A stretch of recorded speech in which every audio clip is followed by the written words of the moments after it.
ଦେଖନ୍ତୁ ଓଡ଼ିଶାର ସମସ୍ତ ଜିଲ୍ଲାରେ ଥିବା bank, ATM, medical, plant, apartment, showroom ଏସବୁ ଗୁଡ଼ିକରେ ସିକ୍ୟୁରିଟି ଗାର୍ଡ଼ ନିଯୁକ୍ତି ସୁଯୋଗ ରହିବ। ଯାହା ଦରମା ରହିବ 18,000 ରହିବ 8 ଘଣ୍ଟା ସିଫ୍ଟକୁ ଏବଂ 24,000 ରହିବ 12 ଘଣ୍ଟା ସିଫ୍ଟକୁ। କମ୍ପାନୀ ରହିବା ପାଇଁ ରୁମ୍ ମାଗଣା ଦେବ ଏବଂ ଖାଇବାର ବ୍ୟବସ୍ଥା ମେସ୍ ଫ୍ୟାସିଲିଟି ବା କ୍ୟାଣ୍ଟିନ୍ ସୁବିଧା ରହୁଛି। ତ ସେଇଭଳି ଭାବରେ minimum height 5 foot 2 inch above ଦରକାର। ମିନିମମ୍ ଗୋଟେ ପିଲା ଜବ୍ କରିବାକୁ ହେଲେ 5 ଫୁଟ 2 ଇଞ୍ଚ ଏଭବ୍ ଦରକାର ହାଇଟ୍, ମିନିମମ୍ ହାଇଟ୍।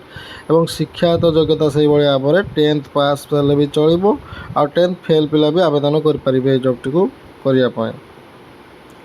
ତ କ'ଣ କ'ଣ ଡକୁମେଣ୍ଟର ଆବଶ୍ୟକତା ରହୁଛି ଏବଂ କେଉଁମାନେ ଆପ୍ଲାଏ କରିପାରିବେ? ଫାର୍ଷ୍ଟ ତ ବହୁତ ମେଲ୍ ଏବଂ ଫିମେଲ୍ এই ଜବ୍ଟିକୁ ଆବେଦନ କରିପାରିବେ।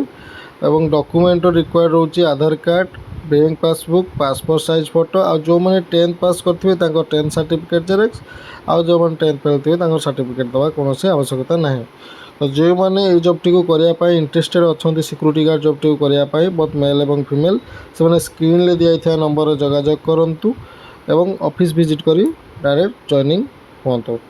ତ ଏଇଭଳି ଭାବରେ ଓଡ଼ିଶାର ସମସ୍ତ ଜବ୍ର ନୋଟିଫିକେସନ୍ ପାଇବା ପାଇଁ ଚ୍ୟାନେଲ୍ଟିକୁ ସବସ୍କ୍ରାଇବ୍ କରିଦିଅନ୍ତୁ ଏବଂ ସେୟାର ମଧ୍ୟ କରିଦିଅନ୍ତୁ।